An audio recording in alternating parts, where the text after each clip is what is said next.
Hey everyone, welcome! Let's jump right into Chapter 4 of our mathematical exploration, because we have got two absolutely fascinating geometric themes to unpack today. First up, we're going to completely bend our minds around the infinite repeating scale of fractals. And then, well, we'll bring things back down to Earth by exploring how we physically translate a 3D solid onto a flat 2D piece of paper. It is going to be a brilliant exercise for your brain, so let's get into it. Okay, let's dive into this. Here is our visual syllabus for the explainer. We're going to cover 1. Two geometric themes. 2. The infinite fractal. 3. Visualizing solids and nets. And finally, 4. The isometric projection. Starting right off with Section 1, two geometric themes. So, we are kicking things off with fractals. What exactly is a fractal? Well, simply put, it's a self-similar shape. This means it exhibits the exact same, or at least a very similar pattern, over and over again, but at smaller and smaller scales. It's this incredible concept that directly connects the organic, almost chaotic growth we see in nature straight to the rigorous logic of pure mathematics. And this brilliantly illustrates the concept in the real world. Take a good look at this fern leaf. It is honestly one of the most beautiful examples of a natural fractal. The overall fern is made up of smaller copies of itself that act as the main leaves. And if you zoom in on those, bam, they have even smaller copies of themselves acting as subleaves, and it just keeps going. You'll start seeing this self-similarity literally everywhere once you start looking for it. Tree branches, coastlines, even lightning strikes. Moving right along to Section 2, the infinite fractal. Let's actually build a famous fractal together, the Sierpinski carpet. It's almost like solving a giant puzzle. Step 1, you just take a solid square. Step 2, break that square into a grid of 9 smaller equal squares. Step 3, punch out the very central square. Just remove it entirely. And Step 4, take the 8 squares that are left around the edge and repeat that exact same process on every single one of them. Now, if you repeat those rules endlessly, this is the complex result you get. By simply repeating just one basic geometric rule, divide by 9, remove the middle, we generate this breathtakingly intricate, infinitely repeating visual pattern.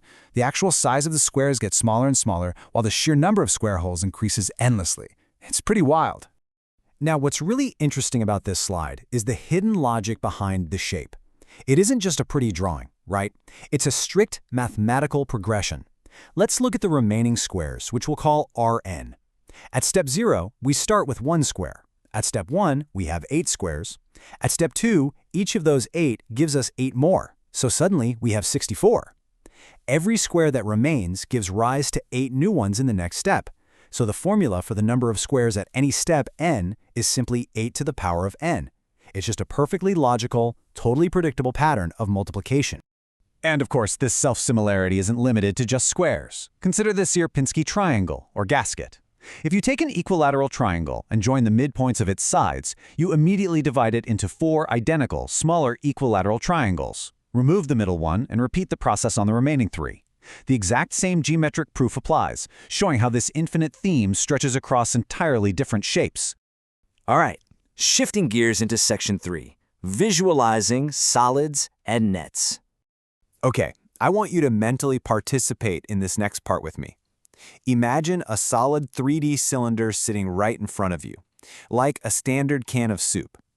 Now, if you had to physically unfold that shape so it laid completely flat on your desk, what would it look like?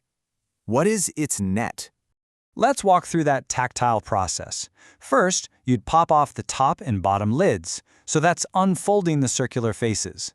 Next, you make a single, straight cut right down the height of the cylinder. When you unroll that main body, it flattens out into a perfect rectangle. So the net of a cylinder is simply 1 rectangle and 2 circles. Visualizing it this way makes the mental leap from 3 dimensions to 2 dimensions incredibly clear. How about a cone? Think about this one. If you take a cone, slit it open perfectly along its slanted edge, which we refer to as its length L, and unroll it, what do you get? Well, because all the points on the circular base of the cone are at equal distances from that top point, the center, when you unroll it, the boundary of that net becomes a smooth portion of a circle. Now, understanding nets is one way to flatten 3D objects, but we also used projections. And the way an object looks entirely depends on the plane you project it onto. A projection on a vertical plane gives you the front view of an object. A projection on the horizontal plane, that gives you the top view. Think about that soup can again. From the top view on a horizontal plane, it's just a flat circle. But from the front view, on a vertical plane, it's a solid rectangle. Everyday objects have completely different geometric profiles depending purely on your viewpoint. Which brings us to our final section, the isometric projection. So the crucial point here is understanding isometric projection. This is a very specific way of orienting a solid so that the lengths of the projections of all its edges remain equal on the paper. The word itself actually gives away the secret. Iso means equal, and metric means measure in Greek. Equal, measure. Let's move to and see how this builds. How do we actually capture an isometric projection? Imagine taking a standard cube and balancing it perfectly on just one of its sharp corner vertices. Now, shine a light straight down and trace its exact shadow on the floor plane. That projection right there is isometric.